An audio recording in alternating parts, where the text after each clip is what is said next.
Hi, everyone. This is a review of the St. Denis section that we're doing Thursday, Friday of this week. And this is mostly made for my absent students, but certainly it can work for anybody as a way to review. This should not be a substitute for reading the book. We're not going to go over absolutely every detail that you need to know because you're supposed to read the book, but I'm going to hit on the most important parts of the St. Denis section. So this is your Google Classroom. It's for period 1, but it's the same for every period. Here's that document, important characters and places to know. I have added to that recently with more information. Marius study guide. I did a video on the Marius section. If you want to listen to that, it's about 35 minutes long. This is a slideshow I'm going to pull open as we talk to discuss the barricade scene and history. And then these are St. Denis discussion questions. And so hopefully we'll cover all of these, but this could be used as a reference for you too as you're studying. Just go through and quiz yourself. Find out if you can talk about, discuss, answer each of these questions. And if you can't, the page number is here, and you could look it up on those pages to clarify for yourself before you take the test when you come back. All right, so the way that I'm going to do this is I'm going to just go page by page. There's no way for me not to spoil the book if you haven't read as far as you needed to. Today, you should be finished with the St. Denis section. So I'm basically going to be talking through that entire section and what happens there.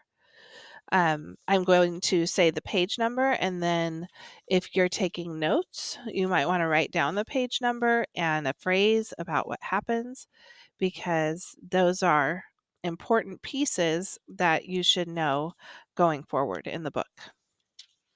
All right, so I'm actually going to start on page about 332, which is the end of the Marius section. And then we'll go forward. So on 332, it's a little bit of a confusing part. Gavroche is popping in and out of his family's life. The Thénardiers do not take care of their son. He lives on the streets, as you know, but he stops in every once in a while to see his family. And so he stopped in and he talks to this old woman in the street, and he calls her an enormous dog, and he's like mocking her, singing these little songs to her. So that part's a little confusing to me. But what's important is when we get to page 334. So on 334, she tells him there's nobody there. They don't live there anymore. And he says, Pshaw, where is my father then? At La Force. So La Force is a prison. So after the attempted murder on Jean Valjean, Thénardier was taken to this prison, La Force, along with his criminal buddies. And my mother at Saint Lazare. So Saint Lazare is a women's prison. That's where the mother was taken. Well, and my sisters at Les Madelonettes. And maybe this is like it's a home for girls, but maybe it's for girls who are in trouble, like a juvenile hall or a finishing school or an orphanage, all combined. Is supposed to rehabilitate these women so that they're better citizens. They're in trouble in some way. And so he just scratches his head. He says, ah, and he turned on his heel and he's back in the streets singing his song. It doesn't necessarily affect him a whole lot, but it does tell us as the reader, where did everybody go after they got in trouble with Javert in the Jondrette's apartment. Then we come to the section of Saint Denis, and it starts out with Eponine and Marius. And Marius, Cosette and Jean Valjean have moved. Marius does not know where they are. And so on page 338, it says, to see her again, her, he aspired to this continually. He wished for it all the time. He hoped for it no longer. So he has no more hope that he's actually going to see Cosette and be able to be with her. On the bottom of 338, it talks about his downward spiral, that he's going into somewhat of a depression over this idea that he won't be with Cosette. On the bottom of 340, some of the friends of Thénardier who were arrested in the attempted murder escape. And you don't need to know all their names, but Montparnasse escapes as he's being taken to prison. Or maybe he's not taken to prison. He sneaks off two others escape. So keep that in mind. There's a section on page 341 about Monsieur Mabeuf, or they call him Father Mabeuf, Marius's friend. The most important thing to this man are his plants and his books. And so Eponine comes to see Mabeuf in the garden, and she flits around and helps him to water his plants, and he calls her a sprite or a fairy, a spirit. He says, "God bless you. You are an angel since you care for flowers." "No," she answered, "I am the devil, but it is all the same to me," meaning I'm the devil, but I don't care. And we always see this contrast in this character of Eponine between good and bad, evil and goodness. She has this bad, evil side because of the way she's been raised, living what she's learned, but she also has this side that is goodness. She goes to see Mabeuf for a specific reason that she shows up in his garden. She wants to know where Marius is, and she knows they're friends. And so she goes to ask Mabeuf, where did Marius go? Because Marius, after the attempted murder, moved out of the old Gorbeau house. He doesn't live there anymore either. On the top of 346, we get more description of Eponine as she's grown up a little bit. It says singular fact. That means a unique fact. Sorry. She had become more wretched and more beautiful, two steps which seemed impossible. She does find Marius, and she says, "Oh, how I have looked for you. It is 6 weeks now. You don't live there any longer?" And she has something for him on page 347. She says, "I have the address." "What address?" "The address you asked for." And so she knows where Cosette and Jean Valjean have gone. On the top of 348, after she gives him this address, she says, "By the way, you know how you have promised me something. Like you said you would give me anything if I could tell you where Cosette had gone, if I could tell you the address." And Marius fumbled in his pocket. He had nothing in the world but 5 francs. He took it and put it in Eponine's hand.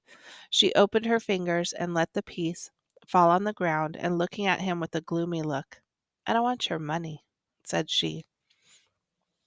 So Eponine is in love with Marius, and we have to look at her character and figure out, why does she do what she does? Why did she give him Cosette's address if she's in love with him? And there are a few ways to look at that. One could be she's just so desperate to see him and to have a reason to see him and have some value in his eyes that she will bring him the address. Another that a student brought up is maybe she wants him to be happy. And there's that goodness and evil contrast again. Maybe she does have that much goodness in her that she's willing to see him be with someone else if he can be happy at that same time. So know how she feels about him and understand she is still helping him despite him not returning her love. On 348, we're introduced to Jean Valjean and Cosette's new home. It's called the House in the Rue Plumet. And this is a big house, and Cosette lives in the big house, and Jean Valjean lives in a small house behind, like a gardener's cottage or a servant's quarters. And that's just important because it shows us how he's always putting Cosette on a pedestal. He's always treating her better than he treats himself. He is always raising her above him. On 350, we learn why they left the convent. By the way, this house has a big garden in front of it, and the garden is messy. And Jean Valjean leaves it messy because he doesn't want to call any attention to this house. He doesn't want people to say, "Oh, someone moved in there and they're fixing it up." So there's this messy garden, overgrown, and then there's a fence all the way around the whole property, but maybe not the best fence, as we'll see. On the top of 350, it asks the question, why had Jean Valjean left the convent? What had happened? Nothing had happened. Jean Valjean was happy in the convent, so happy that his conscience at last began to be troubled. And if you go down a little farther in that paragraph on 350, he said to himself that this child had a right to know what life was before renouncing it, before giving it up. that to cut her off in advance and in some sort without consulting her from all pleasure under pretense of saving her from all trial, to take advantage of her ignorance and isolation to give her an artificial vocation, a vocation is like a career, was to outrage a human creature and to lie to God. So he starts to realize maybe Cosette should not have to become a nun just because that's her circumstance. She didn't choose that. And he's been making the assumption that it's okay with her. But maybe that's not right.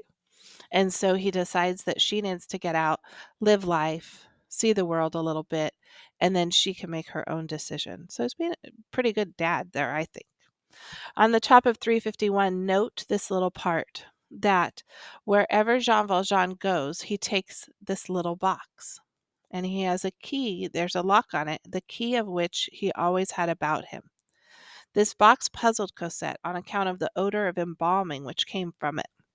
Embalming fluids are what are used to preserve bodies when they're getting ready for burial. So kind of that science classroom smell, medicinal smell. Let us say at once that henceforth, from here on, this box never left him more. He always had it in his room.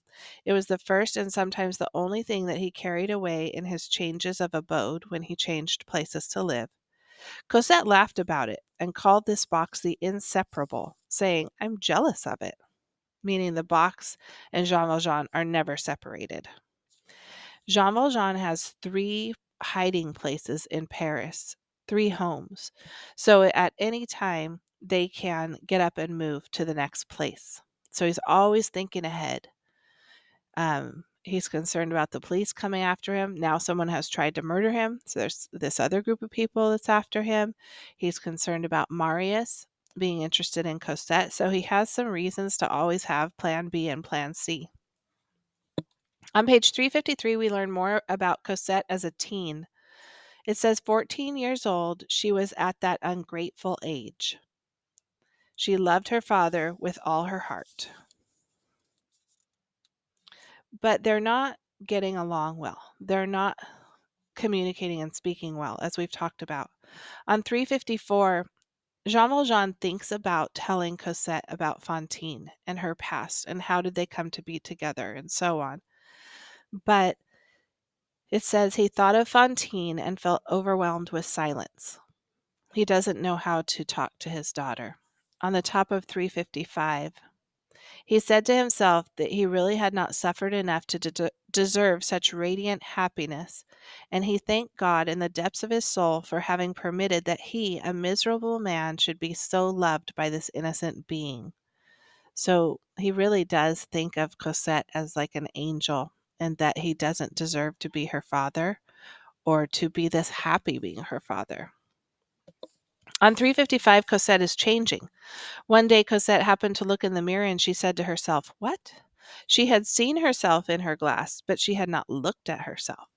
She was beautiful and handsome. On 356, Jean Valjean has noticed this too, and he worries about it. He had, in fact, for some time past been contemplating with terror that beauty which appeared every day more radiant upon Cosette's sweet face, a dawn charming to all others, dreary to him. He said to himself, How beautiful she is! What will become of me? So his concern then is a selfish one. If she is beautiful and if a man wants to marry her and she's no longer this large part of his life, what will become of his life? She is soon considered one of the prettiest women in Paris, but also one of the best dressed, which is much more. So she has these very nice clothes and he's willing to buy those for her. She was always asking to go out. That sounds pretty typical, right? Cosette, by learning that she was beautiful, lost the grace of not knowing. So she starts to think a little bit highly of herself.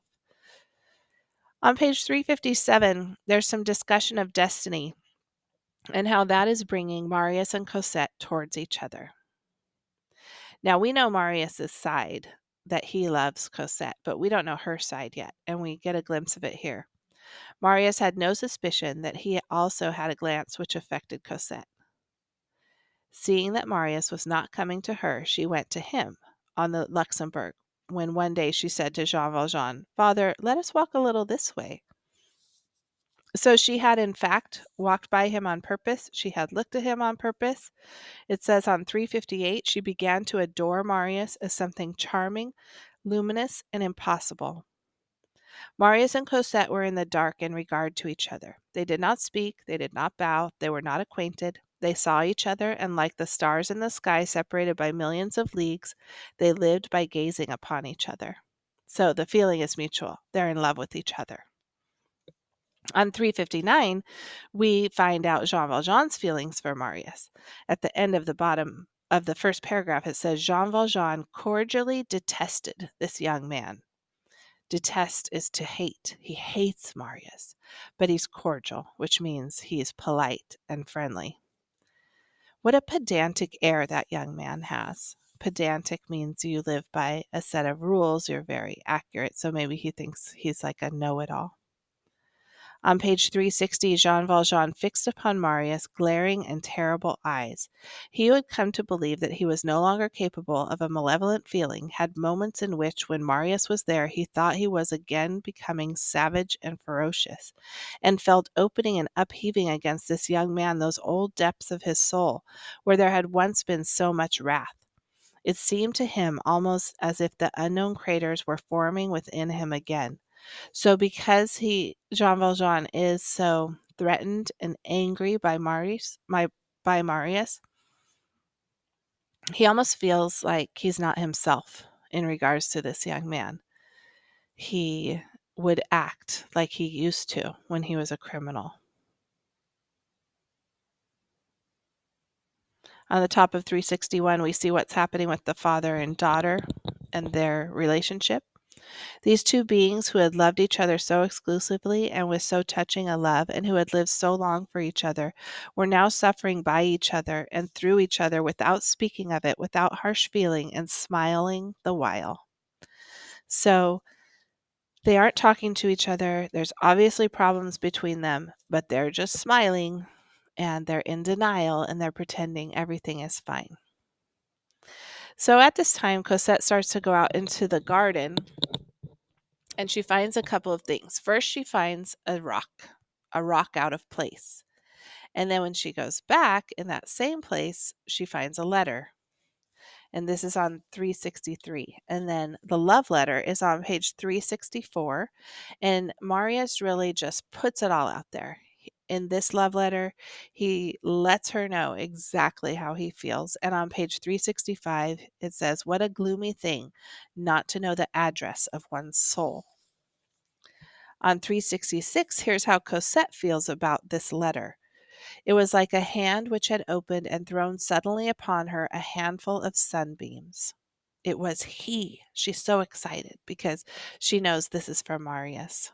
So they're still in love at this point, but they're apart. And then I'm not going to read through the whole love story, but on page 368, he comes to the garden and he says to her, "Pardon me, I am here. My heart is bursting." And then on 369, they kiss. On 370, at the very end of this part, "What is your name?" "My name is Marius," said he. "And yours?" "My name is Cosette." So finally, after all of this, looking at each other, looking for each other, missing each other, the letter, the kiss, then finally they introduce themselves to each other on page 370. So the book completely changes gears here on page 370, just like in life. So these two are having a love affair in a garden, but at the same time in Paris, someone is escaping from prison. So, life happens all at the same time. So on the bottom of 370, know that Thénardier escapes from prison. And again, I'm not going to read all the details of that escape. He has a very well thought out plan and gets out. But he ends up on page 374 on the ledge of a roof. And he's 3 stories up in the air on the top of this roof. And he has crawled and climbed and gone on rooftops and he's been running, and the authorities know he's broken out of prison, so they're coming after him. He finds himself stuck on the roof, and this is the situation. How had he got there? That is what nobody has ever been able to explain or understand. However, this may be, dripping with sweat, soaked through by the rain because he's in a downpour, his clothes in strips, his hands skinned, his elbows bleeding, his knees torn, Thénardier had reached what children in their figurative language call the edge of the wall of the ruin. He had stretched himself on it full length, and there his strength failed him. A steep escarpment 3 stories high separated him from the pavement of the street. The rope which he had was too short. And on the bottom of page 375, he thinks to himself, "Dead if I fall, taken if I stay." So he's stuck. If he does not move from this place, the police are going to find him and put him back in prison. If he does move and he tries to climb down in this slippery, wet situation with a rope that's too short, he thinks he's probably going to die. So he's just stuck. On page 376 to 377, it gets a little confusing because coincidentally, some of his criminal friends show up on the street below and they are having a lot of dialogue, and much of it is in French. But what they're saying is they notice he's up there and they know that they need a rope to get him down. And they see this flue, so like a pipe going up the side of the building. So someone could climb up and give him a rope, but that flue could only support a child. A man could not climb up, he would be too heavy. And so they're looking around. Is there a child around? Well, there is one, and it's Gavroche. And so Gavroche does eventually climb up that flue, take a rope to his father, and his father lowers himself down and he escapes from prison. So this is ironic in a couple of ways. The first way it's ironic is that Thénardier has never done anything to help his son or to save his son. And now his son is the one in the position to save his father, and he does. The other way it's ironic is on page 379. When all of that has occurred at the end, one of the men says to Thénardier, "Did you notice that Mion?" Mion is a child. "What Mion?" "The Mion who climbed up the wall and brought you the rope." "Not much." "Well, I don't know, but it seems to me that is your son." "Pshaw!" said Thénardier. "Do you think so?" So it's also ironic that in this moment, when this child helps him, he doesn't even realize that's his own son. In other parts of the city, on page 380, there's a cholera outbreak, and cholera is a very contagious disease, a digestive disease, vomiting, diarrhea, fever, terrible disease, and people are dying, and they're dying in the street. And like in many times in history, the people who are most affected by a disease outbreak like this are the poor, because maybe they don't have as good a nutrition, the living conditions are not as good, maybe they don't have clean water, it's not sanitary, they don't have health care. And so this is a true time in history. This really happened. And there were just bodies in the streets of Paris. And so that is causing even more civil unrest than there already was. So we've talked about the Friends of the ABC and how they're always talking about change, and this revolt is brewing. And now this terrible disease outbreak has happened. It says throughout all the month of May of that year, 1832, there were every night in that poor wild garden under that shrubbery, and it goes on and on about the love between Marius and Cosette. Marius came every evening. They were adoring each other. So they're in their little bubble in the garden, Marius and Cosette, and they're in denial of the whole world, which kind of happens when people fall in love. They spoke words of love at which the trees thrilled. They are not paying attention to what's going on in the outside world, but things are progressing other places and things are brewing. On page 382, there's a very simple but important line right past the break. It says Jean Valjean suspected nothing. Jean Valjean suspected nothing. So he does not know that they're meeting each other. He doesn't know that this love affair is progressing. He knows nothing. It's a secret.